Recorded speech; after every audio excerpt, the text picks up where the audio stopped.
భక్తులారా, ఉదయం కళ్ళు తెరవగానే మనసులో ఎన్నో ఆశలు మెదులుతాయి.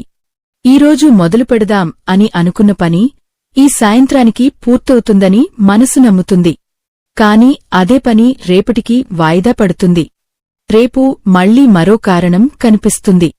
ఇలా రోజులు గడుస్తుంటాయి. ఒకప్పుడు మనసులో వెలిగిన కలలు క్రమంగా మసకబారిపోతాయి.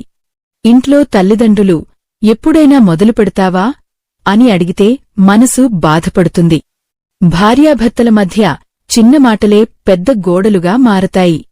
పిల్లల భవిష్యత్తు కోసం అనుకున్న పనులు కూడా ఆలస్యమవుతాయి. చివరికి మనిషి తన జీవితమే తన చేతుల నుంచి జారిపోతుందని గ్రహించే సమయం వస్తుంది. కాని అప్పటికే చాలా ఆలస్యం అయిపోతుంది.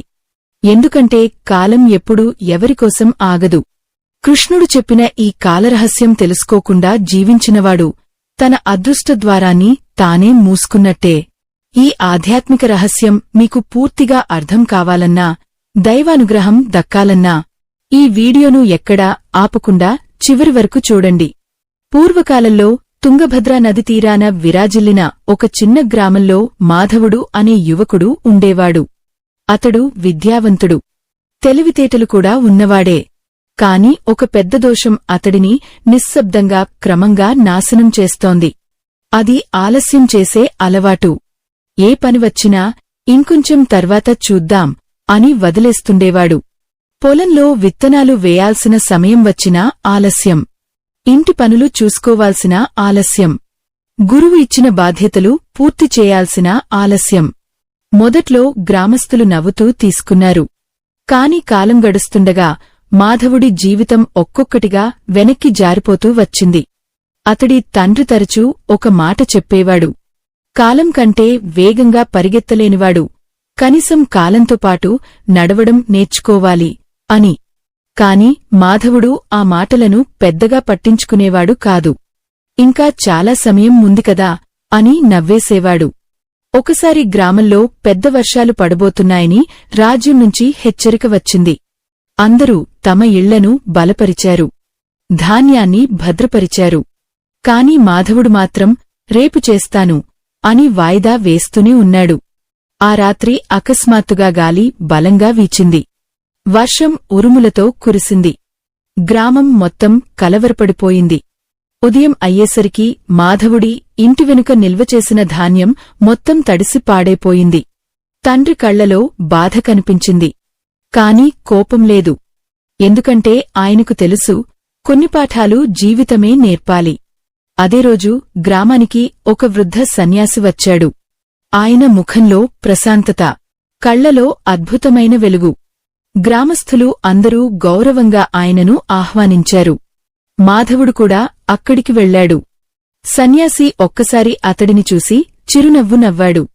నువ్వు కాలాన్ని వదిలేస్తున్నావు కాదు బిడ్డా, కాలమే నిన్ను వదిలేస్తోంది అని మెల్లగా అన్నాడు. ఆ మాట మాధవుడి హృదయాన్ని బలంగా తాకింది. ఎందుకో తెలియదు కాని ఆ రాత్రి అతడికి నిద్రపట్టలేదు. తన చిన్ననాటి కలలు గుర్తొచ్చాయి. ఒకప్పుడు గ్రామంలో అందరికీ ఆదర్శంగా నిలవాలని అనుకున్నాడు. తల్లిదండ్రులకు సుఖం ఇవ్వాలని అనుకున్నాడు. కాని ఇప్పుడు తన చేతిలో ఏముంది? పూర్తికాని పనులు, నెరవేరని మాటలు, వృధా అయిన సమయం మాత్రమే. మరుసటి ఉదయం మాధవుడు ఆ సన్యాసిని వెతుక్కుంటూ నదీ తీరానికి వెళ్లాడు. అక్కడ ఆయన ధ్యానంలో కూర్చుని ఉన్నాడు. మాధవుడు వినయంగా నమస్కరించి అడిగాడు, స్వామీ, నిజంగా ఆలస్యం చేయడం అంత పెద్ద పాపమా అని. సన్యాసి చిరునవ్వు నవ్వి నది ప్రవాహాన్ని చూపించాడు. ఈ నీరు ఒక్క క్షణం కూడా ఆగదు. జీవితం కూడా అంతే. శ్రీకృష్ణుడు కురుక్షేత్రంలో అర్జునునికి చెప్పిన ఒక గొప్ప సత్యం ఇదే: సమయం దైవస్వరూపం.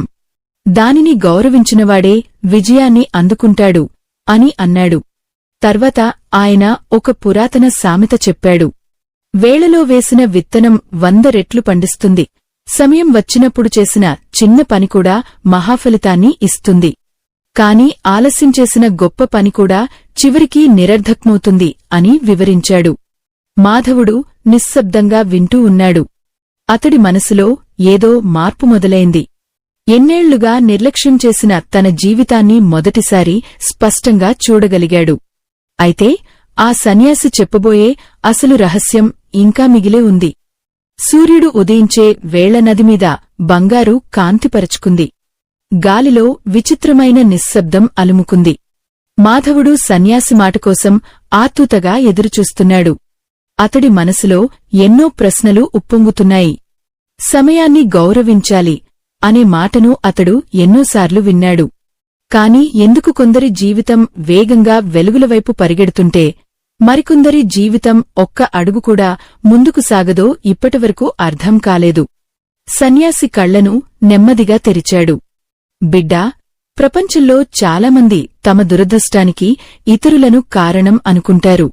కాని నిజానికి వారి జీవితాన్ని వెనక్కి లాగేది వారి ఆలస్యం.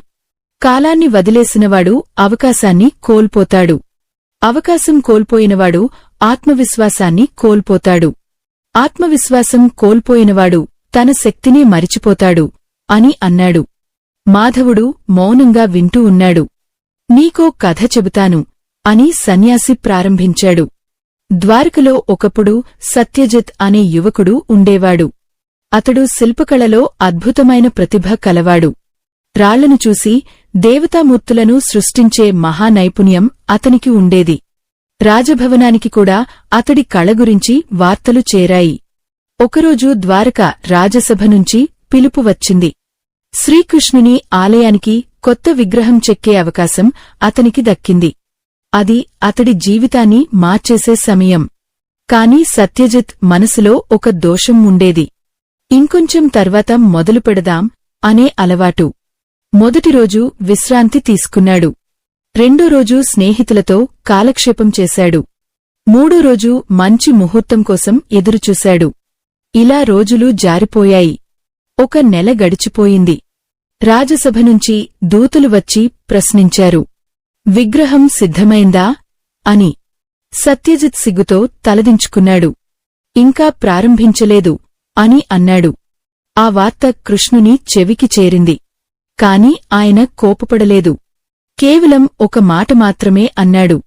కాలాన్ని తక్కువగా అంచనా వేసినవాడు తన వరాన్ని తానే నాశనం చేసుకుంటాడు. ఆ మాట వినగానే సత్యజిత్ గుండెల్లో భయం పుట్టింది. వెంటనే పనిని ప్రారంభించాడు. పగలు రాత్రి తేడా లేకుండా శ్రమించాడు. కాని అప్పటికే ఆలస్యమైపోయింది. వర్షాకాలం మొదలైంది. రాళ్లు తడిశాయి. చెక్కిన మూర్తి మధ్యలో చీలిపోయింది. అతడి కల కూడా అదే విధంగా పగిలిపోయింది. సన్యాసి మాధవుడివైపు చూసి అడిగాడు, ఈ కథలో తప్పు ఎవరిది? మాధవుడు తలవంచి నెమ్మదిగా అన్నాడు, సత్యజిత్ దే స్వామి. అవును బిడ్డా అని సన్యాసి అన్నాడు. దైవం అవకాశాన్ని ఇస్తుంది. కాని ఆ అవకాశాన్ని జీవితం చేయేది మన కర్తవ్యం. శ్రీకృష్ణుడు గీతలో చెప్పిన కర్మణ్యేవాధికారస్తే అనే సత్యం ఇదే. చేయాల్సిన పనిని సరైన సమయంలో చేయకపోతే ఫలితంపై హక్కు కోల్పోతాం. మాధవుడి కళ్లలో తడి మెరుస్తోంది. ఎందుకంటే ఆ కథలో తననే చూసుకున్నాడు. తన తండ్రి ఎన్నిసార్లు పొలం పనులు అప్పగించినా వాయిదా వేసిన సందర్భాలు గుర్తొచ్చాయి. తల్లి అనారోగ్యంగా ఉన్నప్పుడు మందు తీసుకురావడంలో ఆలస్యం చేసిన రోజు గుర్తొచ్చింది. ఒక మంచి అవకాశం వచ్చినప్పుడు రేపు చూద్దాం అని వదిలేసి తర్వాత పశ్చాత్తాపపడిన క్షణాలు ఒక్కొక్కటిగా హృదయంలో మెదిలాయి. సన్యాసి మళ్లీ మాట్లాడటం ప్రారంభించాడు. కాలం ఒక నది వంటిది. దానిలో రెండోసారి అదే నీరు మన చేతికి రాదు. ఒకరోజు వృధా అయినా అది తిరిగిరాదు. అందుకే ధర్మశాస్త్రాల్లో వేళ దాటిన విత్తనం మొలకెత్తదు అని చెప్పారు. అతడు కొద్దిసేపు ఆగి మాధవుడి కళ్లలోకి నేరుగా చూశాడు. నీ జీవితంలో ఇంకా ఒక అవకాశద్వారం తెరిచి ఉంది. కాని అది ఎప్పటికీ అలాగే ఉండదు. త్వరలో నీ ముందుకు ఒక పరీక్ష రాబోతోంది. ఆ పరీక్షలో నువ్వు ఆలస్యం చేస్తే నువ్వు మాత్రమే కాదు, నీ కుటుంబం కూడా తీవ్రమైన కష్టాన్ని అనుభవిస్తుంది అని అన్నాడు. ఆ మాటలు విన్న వెంటనే మాధవుడి గుండె ఒక్కసారిగా బలంగా కొట్టుకుంది. ఏ పరీక్ష? ఎలాంటి ప్రమాదం? ఎందుకు తన కుటుంబం గురించి సన్యాసి అలా చెప్పాడు? అతడి మనసులో భయం మొదలైంది. కాని సన్యాసి మాత్రం ప్రశాంతంగా ఆకాశం వైపు చూస్తూ ఉన్నాడు. ఆ సమయంలో దూరంగా గ్రామం వైపునుంచి ఒక్కసారిగా పెద్ద శబ్దం వినిపించింది. జనాలు పరుగులు తీస్తూ కనిపించారు. మాధవుడు దిగ్భ్రాంతిగా అక్కడినుంచి లేచి నిలబడ్డాడు. గ్రామం వైపునుంచి వినిపిస్తున్న ఆ కలవర శబ్దం క్రమంగా పెరుగుతోంది. కొందరు పరుగెత్తుకుంటూ నదీ తీరానికి చేరుకున్నారు. వారి ముఖాల్లో భయం స్పష్టంగా కనిపిస్తోంది. మాధవుడు గుండెల్లో ఆందోళనతో వారిని ఆపి అడిగాడు, ఏమైంది అని. ఒక వృద్ధుడు ఊపిరి సర్దుకుంటూ అన్నాడు, గ్రామం పక్కనున్న పెద్ద చెరువుగట్టు బలహీనంగా మారింది. ఎప్పుడైనా తెగిపోవచ్చని రాజకార్యదర్శి హెచ్చరించాడు. అందరూ వెంటనే ఇళ్లను ఖాళీ చేయమంటున్నారు అని. మాధవుడి కాళ్ళు వణికిపోయాయి. ఎందుకంటే అతడి ఇల్లు చెరువుకు దగ్గరగా ఉంది. తల్లిదండ్రులు అక్కడే ఉన్నారు. వెంటనే పరుగెత్తాలని అనుకున్నాడు. కాని అదే సమయంలో సన్యాసి చెప్పిన మాటలు మెదడులో మారుమ్రోగాయి. త్వరలో నీ ముందుకు ఒక పరీక్ష రాబోతోంది. అతడు ఒక్క క్షణం కూడా ఆలస్యం చేయకుండా గ్రామం వైపు పరుగెత్తాడు. గ్రామంలో కలత వాతావరణం నెలకొంది. కొందరు తమ ధాన్యాన్ని మోస్తున్నారు. మరికొందరు పిల్లలను తీసుకుని పరుగులు తీస్తున్నారు. ఆకాశం మళ్లీ నల్లటి మేఘాలతో కమ్ముకుంది. గాలి వేగంగా వీచుతోంది. చెరువు నీరు ప్రమాదకరంగా ఉప్పొంగుతోంది. మాధవుడు ఇంటివద్దకు చేరేసరికి అతడి తండ్రి బరువైన సంచులను మోస్తూ కనిపించాడు. తల్లి భయంతో దేవుడి పేరు జపిస్తోంది. మాధవుడు వెంటనే పని మొదలుపెట్టాడు. ఎన్నడూ చేయని వేగంతో ఇంట్లోని అవసరమైన వస్తువులను బయటకు తీసుకువచ్చాడు.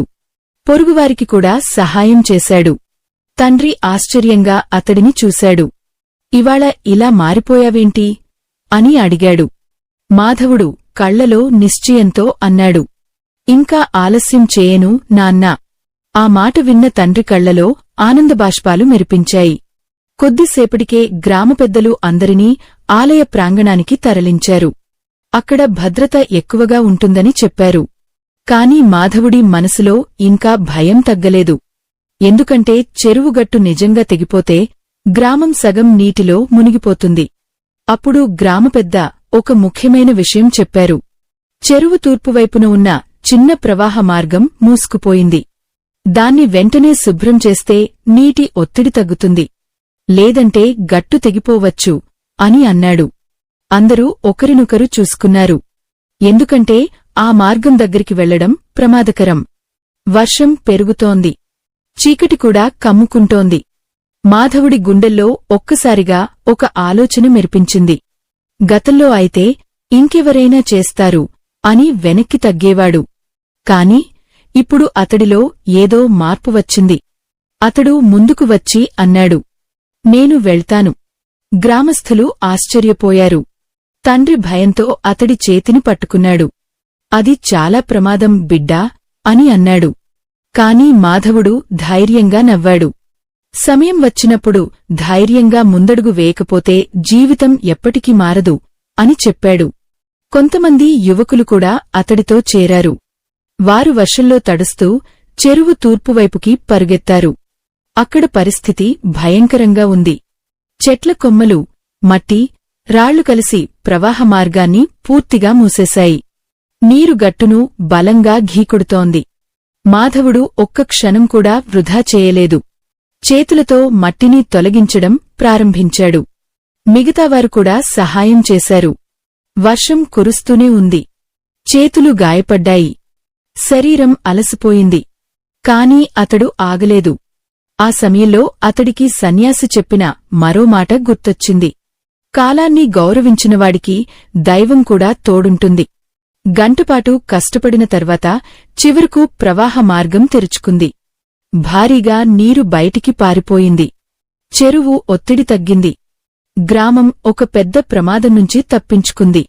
ఆలయ ప్రాంగణంలో ఉన్న జనాలు ఆనందంతో మాధవుడిని చూసి కరతాళధ్వనులు చేశారు.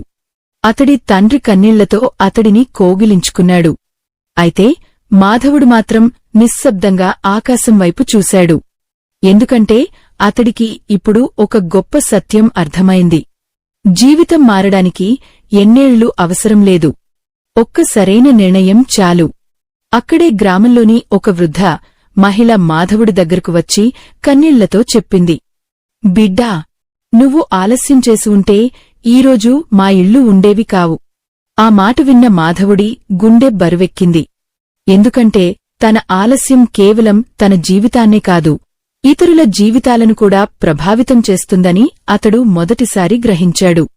మీ జీవితంలో కూడా ఇలాగే ఒక అవకాశం వచ్చి ఉండొచ్చు. మీరు వెంటనే నిర్ణయం తీసుకుని ఉంటే మీ జీవితం మారిపోయి ఉండేది. మీకు కూడా కాలం విలువ అర్థమైన క్షణం ఏదైనా ఉంటే కామెంట్స్లో గోవిందా అని రాయండి. ఆ రాత్రి గ్రామం మొత్తం మాధవుడి ధైర్యం గురించి మాట్లాడుకుంటోంది.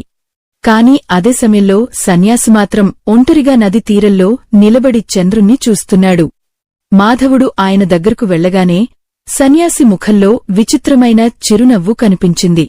ఇది కేవలం ప్రారంభం మాత్రమే బిడ్డా అని ఆయన మెల్లగా అన్నాడు. నీ జీవితాన్ని మార్చే అసలు నిర్ణయం ఇంకా నీ ముందే ఉంది. ఆ మాట విన్న వెంటనే మాధవుడి హృదయం ఒక్కసారిగా గడ్డకట్టినట్టయింది. ఎందుకంటే అదే సమయంలో గ్రామానికి రాజభటులు చేరుకుని నేరుగా అతడి ఇంటివైపే నడుస్తున్నారు. ఆ మాట విన్న వెంటనే మాధవుడి హృదయం ఒక్కసారిగా గడ్డకట్టినట్టయింది. ఎందుకంటే అదే సమయంలో గ్రామానికి రాజభటులు చేరుకుని నేరుగా అతడి ఇంటివైపే నడుస్తున్నారు. గ్రామస్థులు భయంతో ఒకరినొకరు చూసుకున్నారు. రాజభటులు సాధారణంగా చిన్న విషయాల కోసం గ్రామానికి రారు. ముఖ్యంగా అర్ధరాత్రి సమయంలో రావడం అందరినీ కలవరపరిచింది. మాధవుడి తండ్రి ఆందోళనగా ముందుకు వెళ్లి నమస్కరించాడు. భటుల్లో పెద్దవాడు గంభీర స్వరంతో అన్నాడు, ఈ గ్రామంలో మాధవుడు ఎవరు? మాధవుడు ముందుకు వచ్చాడు.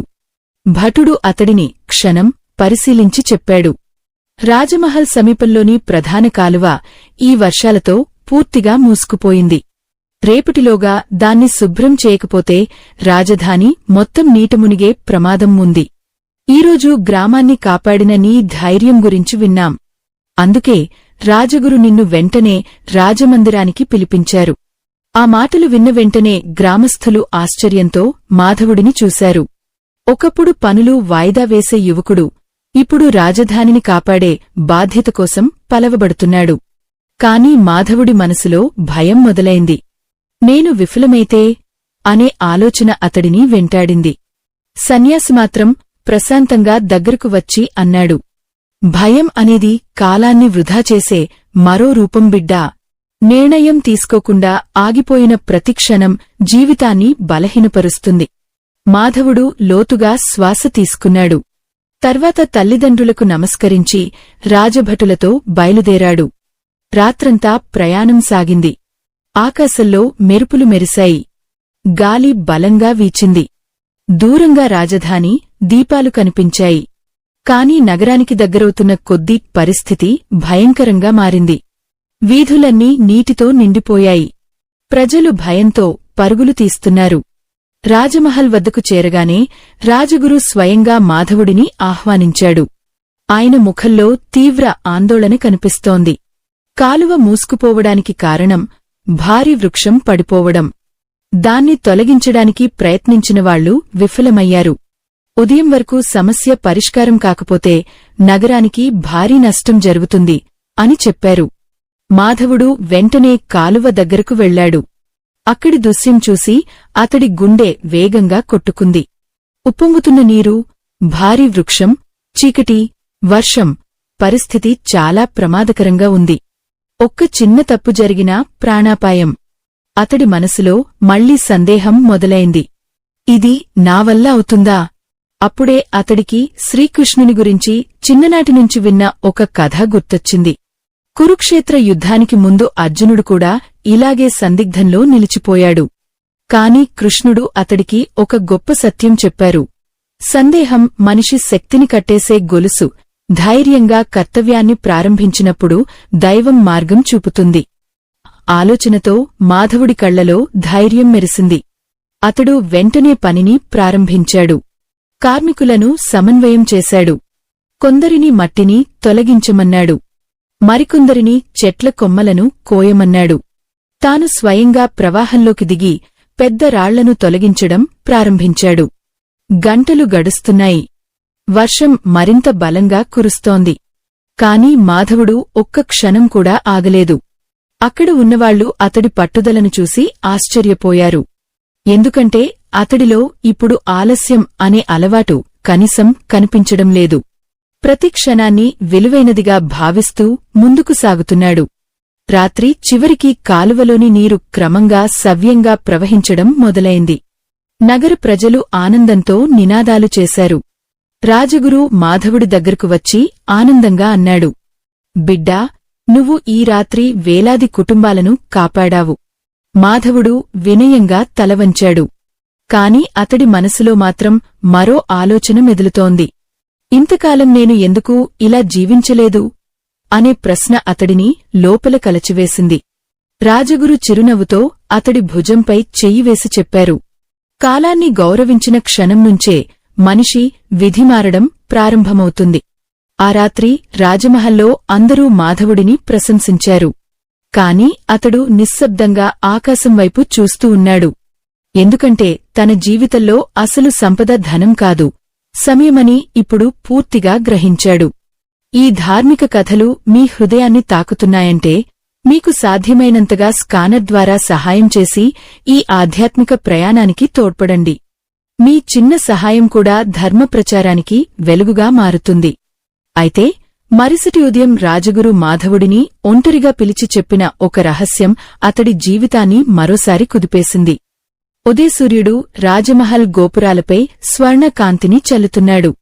రాత్రంతా వర్షం కురిసిన తరువాత ఆకాశం నిర్మలంగా కనిపిస్తోంది. కాని మాధవుడి మనసులో మాత్రం కొత్త సందేహాలు అలజడి సృష్టిస్తున్నాయి. రాజగురు అతడిని రాజమహల్ వెనుకనున్న పురాతన తోటలోకి తీసుకెళ్లారు.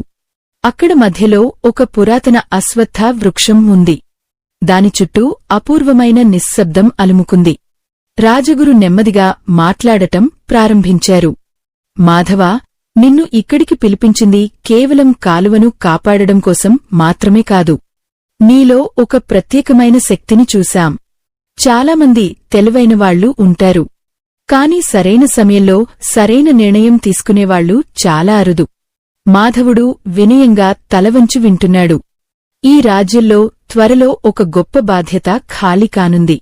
ప్రజల పనులు, ధాన్య నిల్వలు, కాలువలు, వ్యవసాయ వ్యవస్థ ఇవన్నీ సమయానికి జరిగేలా చూసే ప్రధానాధికారి స్థానం అది.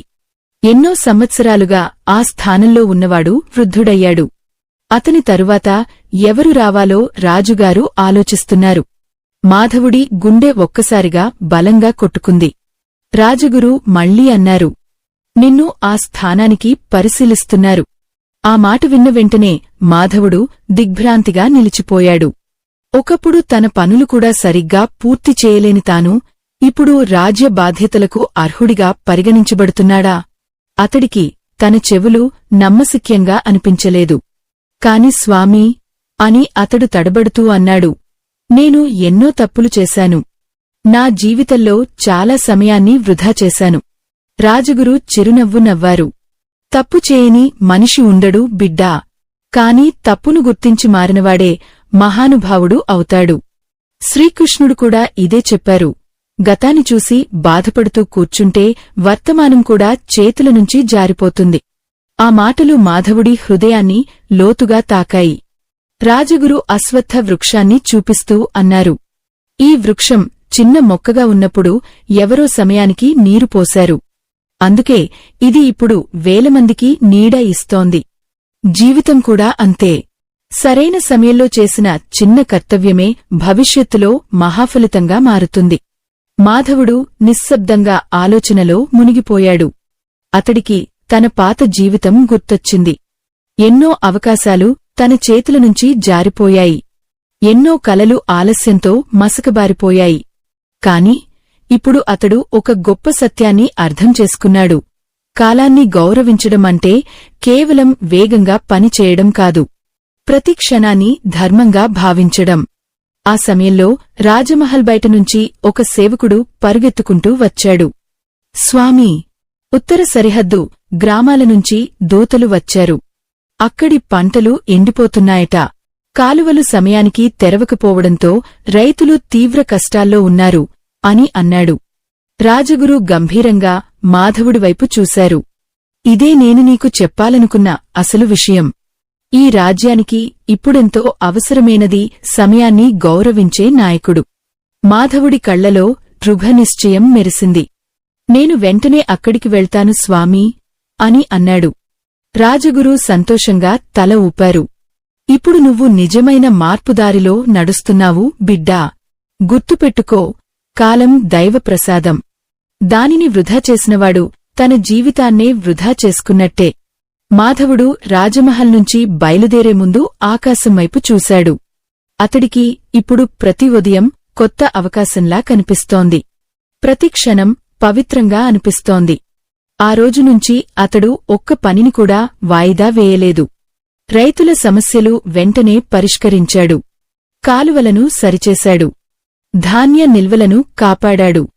క్రమంగా ప్రజల హృదయాల్లో విశ్వాసం నింపాడు. గ్రామాల్లో ప్రజలు ఒక కొత్త సామెత చెప్పుకోవడం ప్రారంభించారు. మాధవుడిలా సమయాన్ని గౌరవించు, జీవితమే నీకు దారి చూపుతుంది. కాని అతడి జీవితంలో చివరి పరీక్ష ఇంకా మిగిలే ఉంది. ఎందుకంటే కొన్ని రోజుల తరువాత రాజుగారు స్వయంగా మాధవుడిని సభామందిరానికి పిలిపించారు. అక్కడ రాజుగారు అడగబోయే ఒక ప్రశ్న అతడి భవిష్యత్తునే నిర్ణయించబోతోంది. అలంకరించబడింది. బంగారు దీపాల వెలుగు సభామందిరమంతా పరచుకుంది. మంత్రులు, సేనాధిపతులు, పండితులు అందరూ తమ తమ స్థానాల్లో కూర్చున్నారు. మధ్యలో రాజుగారు గంభీరంగా సింహాసనంపై ఆసీనులే ఉన్నారు. సభలోని ప్రతి చూపు మాధవుడిపైనే నిలిచింది. ఒకప్పుడు తన పనులను వాయిదా వేసుకుంటూ జీవించిన యువకుడు ఇప్పుడు రాజసభ మధ్యలో నిలబడి ఉన్నాడు. కాని అతడి మనసులో మాత్రం అహంకారం లేదు. కేవలం ఒక ప్రశాంతత మాత్రమే ఉంది. రాజుగారు మాధవుడిని దగ్గరకు రమ్మని సంకేతం చేశారు. మాధవా అని ఆయన నెమ్మదిగా ప్రారంభించారు. నీ ధైర్యం, నీ కర్తవ్యనిష్ట గురించి మేము చాలా విన్నాం. కాని ఒక రాజ్యాన్ని నడిపించేది కేవలం శక్తి కాదు, సమయాన్ని అర్థం చేసుకునే జ్ఞానం. అందుకే నీకు ఒక ప్రశ్న అడుగుతున్నాను. సభ మొత్తం నిశ్శబ్దమైంది. రాజుగారు గంభీరంగా అడిగారు. జీవితంలో అత్యంత విలువైన సంపద ఏది? సభలో ఉన్నవాళ్లు ఒకరినొకరు చూసుకున్నారు. కొందరు ధనం అనుకున్నారు. మరికొందరు జ్ఞానం అనుకున్నారు. ఇంకొందరు శక్తి అనుకున్నారు. కాని మాధవుడు మాత్రం క్షణం తలవంచి ఆలోచించాడు. తర్వాత నెమ్మదిగా తలెత్తి అన్నాడు. మహారాజా, జీవితంలో అత్యంత విలువైన సంపద సమయం. సభలో చర్చలు మొదలయ్యాయి. మాధవుడు తన మాట కొనసాగించాడు. ధనం పోతే తిరిగి సంపాదించవచ్చు. ఆరోగ్యం దెబ్బతిన్నా మళ్లీ సాధించవచ్చు. కాని గడిచిపోయిన ఒక్క క్షణాన్ని కూడా తిరిగి తెచ్చుకోలేం. అందుకే శ్రీకృష్ణుడు కాలాన్ని దైవస్వరూపంగా భావించారు. సమయాన్ని గౌరవించినవాడు తన కర్తవ్యాన్ని గౌరవిస్తాడు. కర్తవ్యాన్ని గౌరవించినవాడిని దైవం కూడా గౌరవిస్తుంది. ఆ మాటలు విన్న రాజుగారి ముఖంలో ఆనందం మెరిసింది. మాధవుడు మరింత ధైర్యంగా మాట్లాడటం ప్రారంభించాడు. నేను ఒకప్పుడు ఆలస్యం చేసే మనిషిని మహారాజా. నా జీవితాన్ని నేనే నాశనం చేసుకుంటున్నాను అని కూడా గ్రహించలేదు. కాని ఒక సత్యం తెలుసుకున్నాను. కాలం ఎప్పుడూ ఆగదు. మనం నిలిచిపోతే అది మనల్ని వెనక్కి నెట్టేస్తుంది. అందుకే ప్రతి ఉదయాన్ని చివరి అవకాశంలా భావించి జీవించాలి. సభలో ఉన్న వృద్ధ పండితుడు ఆనందంగా అన్నాడు. ధర్మశాస్త్రాల్లో చెప్పిన సత్యాన్ని ఈ యువకుడు తన జీవితంతో నిరూపించాడు. రాజుగారు సింహాసనం నుంచి లేచి మాధవుడి దగ్గరకు వచ్చారు. ఈ రాజ్యానికి అవసరమైన నాయకుడు నువ్వే అని ప్రకటించారు. సభ మొత్తం కరతాళధ్వనులతో మారుమ్రోగిపోయింది.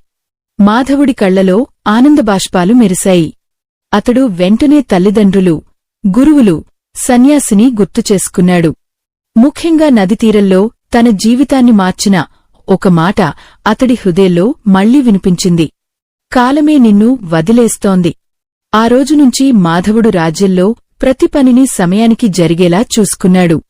రైతులకు నీరు సమయానికి అందింది. ధాన్య నిల్వలు సురక్షితంగా నిలిచాయి. ప్రజలు సుఖశాంతులతో జీవించారు. రాజ్యం క్రమంగా సంపన్నంగా మారింది. ప్రజలు అతడిని చూసి ఒక మాట చెప్పుకునేవారు. సమయాన్ని గౌరవించిన మనిషిని కాలమే మహానుభావుడిని చేస్తుంది. అలా సంవత్సరాలు గడిచాయి. ఒకరోజు మాధవుడు మళ్లీ అదే నదీ తీరానికి వెళ్లాడు. అక్కడ తన జీవితాన్ని మార్చిన సన్యాసి కనిపించలేదు. కాని ఆ నది ప్రవాహం మాత్రం అలాగే సాగుతోంది. మాధవుడు చిరునవ్వుతో ఆకాశంవైపు చూసి మెల్లగా అన్నాడు, శ్రీకృష్ణ, ఇప్పుడు నాకు అర్థమైంది. జీవితం అనేది క్షణాల వరం. దాన్ని వృధా చేయడం అంటే దైవానుగ్రహాన్నే నిర్లక్ష్యం చేయడం. అతడు చేతులు జోడించి నదీ తీరాన నిలబడ్డాడు. ఉదయసూర్యుడు ఆకాశాన్ని బంగారు రంగుతో నింపుతున్నాడు. కొత్త రోజు ప్రారంభమవుతోంది. కొత్త అవకాశాలు పిలుస్తున్నాయి. ఈ ఆధ్యాత్మిక కథ మీ హృదయాన్ని తాకి ఉంటే ధర్మప్రచారం కొనసాగేందుకు స్కానర్ ద్వారా మీకు సాధ్యమైన సహాయం చేయండి. మీ చిన్న సహాయం కూడా ఎన్నో హృదయాలకు వెలుగును అందిస్తుంది. ఆ రోజునుంచి ఆ రాజ్యంలో పిల్లలకు చిన్నప్పటినుంచే ఒక సత్యం నేర్పించేవారు. రేపు అనే మాటపై జీవితం నిర్మించుకు. ఈరోజే నీ భవిష్యత్తును నిర్మించు. ఎందుకంటే కాలం నిశ్శబ్దంగా ముందుకు సాగిపోతుంది. దాన్ని పట్టుకున్నవాడు జీవితాన్ని గెలుస్తాడు. దాన్ని వదిలేసినవాడు పశ్చాత్తాపాన్ని మాత్రమే మిగుల్చుకుంటాడు. ఈ ఆధ్యాత్మిక ప్రయాణం ఇక్కడితో ముగిసిపోయింది. స్వస్తి.